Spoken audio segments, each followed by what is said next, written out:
Hello viewers, I am Dr. Sharmila Ghugge. Today we will discuss about the Dalit and the historical perspective of temple entry movements in India and the intervention of the judiciary for the same. Objectives of the module. The main objectives of the module are to learn about the historical struggle of Dalits for temple entry in various parts of India, to learn about various judicial precedents with respect to the entry of Dalits in places of worships in the country, to know about the current state with respect to the Dalits in India and the way forward in order to eradicate and eliminate casteism as a phenomena in the country. Introduction. The Dalit movements commenced in various parts of India as a protest against the inhuman treatment and exploitation meted on under the banner of caste system. The movement by Dalit was exceedingly crucial to bring in socio-political transformation in the status of Dalit in India at that time. Unfortunately, Dalit have been mercilessly oppressed and dominated by the so-called upper castes over the centuries in India. One of the most significant movement of the Dalit was the temple entry movement, which paved way to liberate them from the clutches of subjugation and abuse. The regulation of temples and the assertion of a degree of sovereignty began during the British colonial period, leading to a unique legal and policy relationship between the state and the temples, which continued to reinforce the Brahminical dominance in temple governance with varying degrees of state involvement. Ironically, period between colonialism and the 21st century hosts unpleasant incidents of temple entry struggle of Dalits in India. Dalits in the colonial period were denied social and religious rights. Denial of entry in temples was one such blatant violation of rights to equality and right to dignity. The said discrimination against the Dalit was based on the evil practice of untouchability. Today, we shall first discuss a synoptic view of the history of Dalit movements in India. Untouchability as the root cause of this discrimination, temple entry movements, post-independent changes and judicial intervention. History of temple entry by Dalit. Injustice faced by Dalits in India rhizomes from the evil of caste system. The most important of the early Dalit movements were the Namashudra movement in Bengal in 1872. The Adharma movement in Punjab in 1920s, which emerged along with several movements in a number of regions in India, the Adi Andhra movement in Andhra 1922, the Adi Hindu movement in Uttar Pradesh in 1922 and many more such movements across the country in Tamil Nadu, Kerala, Odisha, Maharashtra, etc. marked the oppression of Dalit in India. The Dalit movements have a painful history. However, the 19th century witnessed a ray of hope towards liberation from the grapples of untouchability and discrimination. Nonetheless, the Dalits had to pay a very high cost for their emancipation, which was long fight for their rights, discrimination, indignity and humiliation. The contribution of various socio-political reformers such as Ravidas, Lohitas, Ayankhali, Jyotirao Phule, Mahatma Gandhi, Dr. Ambedkar, Periyar Ramasamy, E.K. Nair, Mangu Ram, etc. have been the cornerstone for eradication of untouchability and also have been instrumental in allowing the Dalit to live with equality and dignity in the society. Dalit temple entry, views of Gandhi and Dr. Ambedkar. In 1917, the Congress passed a resolution 1917 to abolish untouchability. as it was pressed hard by Gandhi and Dr. Ambedkar. For Dr. Ambedkar, the issue of denial of temple entry to Dalit was a matter of their right and dignity and self-esteem. In view of Gandhi, eradication of untouchability was a stepping stone in furtherance of achieving Swaraj. Dr. Ambedkar, the pioneer of social justice, did not aim temple entry for Dalit as an ultimate justice. In fact, he emphasized that Dalits should not be treated as untouchables and should be allowed to enter all public places, temples, schools, parks, etc. and be treated equally without any discrimination, allowing Dalits to live their life with self-respect, liberty and freedom just like any other person in India. Movements by Dalit. The following various movements shall give a glimpse of struggle and hardships faced by Dalit in India. Vaikom Satyagraha. The Vaikom Satyagraha began on 30th March 1924 and lasted up to 23rd November 1925. This movement for temple entry, access to roads and public place was a non-violent agitation in the kingdom of Travancore. The kingdom of Travancore was known for its rigid and oppressive system. In 1936, the historic temple entry proclamation was signed by the Maharaja of Travancore, which removed the age-old ban on the entry of temples due to the pressure mounted by the temple entry movement. The Vaikom Satyagraha was aimed at ensuring Dalits could access the areas around temples. This movement served as an inspiration for other temple entry movements in Kerala. K. Kelappan led the temple entry movement in Guruvariyam, 1931. This movement succeeded in bringing the Dalits temple entry agitation to a national level. Subsequently, in 1932, the Temple Entry Inquiry Committee was established for deciding the issue of temple access. It recommended that entry to temple may not be granted, but roads and public water spaces should be made accessible. The proposal was rejected as it did not meet the demand of the Dalit. In May 1936, All Kerala Temple Entry Conference intensified the protest against Dalit discrimination and called for immediate temple entry for Dalits.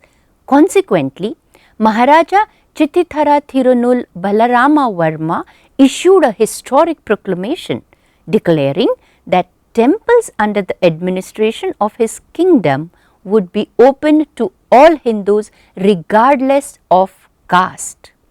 This marked a significant success for the Dalit liberation movement in Kerala. The Guruvayur Satyagraha is another milestone in the way of opening temples for Dalits and untouchables in the country. The Guruvayur Satyagraha made its mark under the able guidance of Mahatma Gandhi on 1st November 1931. This Satyagraha aimed to abolish untouchability and permit Dalits to enter temples. A few leaders like Kelappan, Gopalan, Padmanabhan with others began fast in front of the temples as there was no positive outcome of the movement. Unfortunately, the Madras High Court ruled that Dalits had no right to enter the Guruvayur temple. However, the movement created an impact on the minds of people that untouchability should be eradicated. Ultimately, the Dalit were able to enter the Guruvayur temple in 1946. The Kalaram temple entry. Dr. Ambedkar started the Kalaram temple entry movement on 2nd March 1930 at Nasik. It was one of the prominent non-violent movement where around 15,000 people had participated to get entry into the temple. The Satyagrahis squatted before the temple, singing bhajans with a strong contingent of the Bombay police meted out the non-violent Satyagrahis.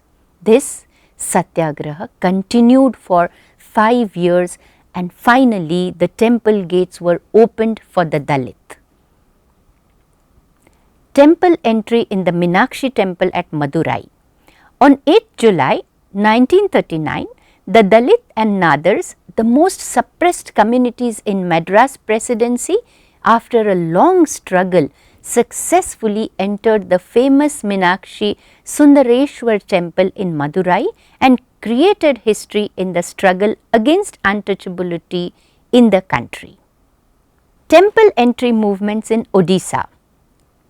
Colonial Odisha has witnessed the Dalit movement to enter the Jagannath temple at Puri. In 1934, Gandhi was denied entry to the Jagannath temple at Puri with Dalit. In fact, even in 1948, Mohan Nayak, a Congress Dalit leader, was beaten up for entering the temple with a few Dalits. Now, in Odisha, the main Jagannath temple at Puri has been allowing Dalits to enter and worship in the Jagannath temple due to the state's Temple Entry Act 1946. Yet, there are instances of discrimination in Odisha against Dalit in the recent past. Thus, the focus of all movements was to outlaw and criminalize the practice of untouchability, with temple entry becoming a natural consequence of this broader effort. Dr. Ambedkar emphasized the need to ensure equality of opportunities for Dalits, foster social interaction between Dalits and upper caste Hindus, to uphold the rule of law and secure social justice. Role of the judiciary with respect to the entry of Dalits in temples in India. The Indian judiciary serves as a stalwart pillar of freedom and safeguards the rights of the people. The Suprema Lex of the land, the Constitution of India, which came in effect from 26 January 1950, guarantees various fundamental rights, assuring equality and dignity to individuals in the country. Part 3 of the Constitution embodies under Article 14 right against discrimination, under Article 15 right to equality of opportunity in public employment under Article 16, right against untouchability under Article 17, right to life and liberty under Article 21, and protection against exploitation, ensuring social justice under Article 46 are various few significant provisions ensuring every citizen a life inclusive of liberty, freedom, equality and dignity in the society. It is significant to mention that Article 17 unequivocally declared that untouchability is abolished and its practice in any form is forbidden. The enforcement of any disability arising out of untouchability shall be an offence punishable in accordance with law. This was another crucial step to ensure that Dalits had an equal opportunity to exercise their religious freedom and to live life with self-esteem. Under the umbrella of the Indian Constitution, a few legislations have been enacted to uphold and safeguard the rights of Dalits in India. The Untouchability Offences Act 1955. The Untouchability Offences Act was enacted to enforce the constitutional protections for Dalit communities in India. The said act later on was known as the Protection of Civil Rights Act 1955. The legislation comprehensively enforces the solemn declarations made in Article 17 and Article 25, extending them not to places of worship but also to hotels, places of public entertainment, shops, etc. Thus, the law aimed to ensure that Dalits have the same rights as any other citizen of India possessed. Scheduled Castes and the Scheduled Tribes Prevention of Atrocities Act 1989. The Scheduled Castes and Scheduled Tribes Prevention of Atrocities Act 1989 is a special law enacted by the Parliament which sets out offences and penalizes certain acts such as obstructing or preventing a person from using common property resources. This includes imposing a social or economic boycott on any person or family belonging to a scheduled caste, scheduled tribe community for using public places and public resources at places of worship for religious, social or cultural purposes. Conflict between rights of co-religionists and the rights of denominations. Over the years, the Supreme Court has attempted to strike a balance between the rights of religious denominations and the rights and protections afforded to Dalits under the protection of Civil Rights Act 1955 and the Scheduled Castes and Scheduled Tribes Prevention of Atrocities Act 1989. The Supreme Court has clarified in numerous decisions that while temples were opened to general public, the denominational character of a specific institution must be preserved. This protection is applicable only to a religious denomination that meets the three-part test of having a common faith, organization and a distinct name. This principle was notably affirmed in the case of S.P. Mittal versus Union of India. The Honorable Apex Court held that as while the temples were thrown open, the general public, the denominational character of any particular institution must prevail. The court also observed that this protection is only available for a religious denomination which has to fulfill the three-part test of having common faith, organization and a distinct name. For instance, in the case of State of Kerala versus Venkateswara Prabhu, the Kerala High Court held that untouchables or Dalits were barred from entering specific part of Nalambalam temple belonging to the Gauda Saraswat Brahmin community. The court concluded that exclusion of Dalits did not violate section 3 of the Civil Rights Act, as even people belonging to other communities were prohibited from entering the said temple.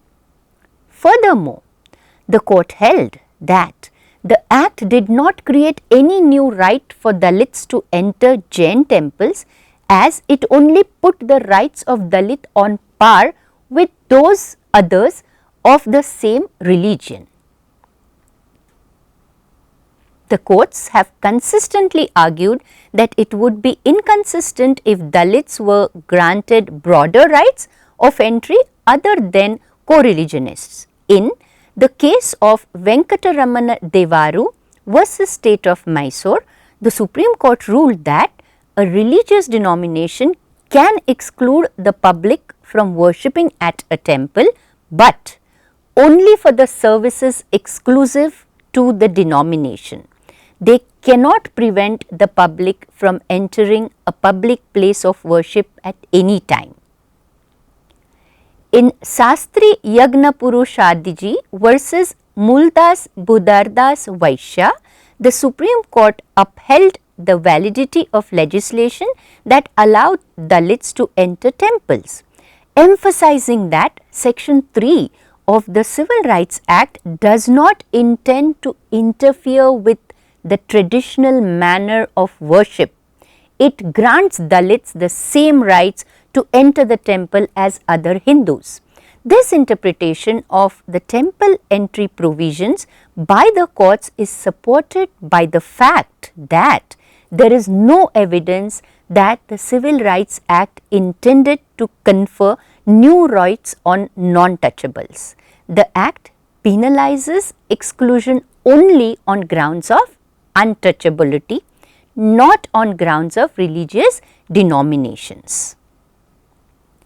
The Supreme Court in the case of Sri Venkataramana Devaru versus State of Mysore has established that under the principle of harmonious construction, where there are two provisions in a statute that cannot be reconciled with each other, they should be interpreted in a way that, if possible, gives effect to both. In the present scenario, if the denominational rights would significantly diminish the right conferred under Article 25 subclause 2 subclause B, then the latter takes precedence and the denominational rights must be set aside. However, if after accommodating the rights of denomination, a substantial right of worship remains for public, the courts will acknowledge the rights of denomination. In Sastri Yagna Purushadji versus Mooldas Budardas Vaishya, while upholding the validity of legislation that permitted the Dalits to enter temples, the Supreme Court stated that the right to enter, worship and perform religious services in a temple as conferred by Section 3 of the Civil Rights Act is specifically qualified by the clause that the said right will be enjoyed by Dalits as much as the other sections or classes of Hindus do. The judiciary, as the crusader of guarantor and protector of rights, has not only upheld rights of Dalit to enter temples, but has also upheld appointment of Dalits as priests or religious leaders.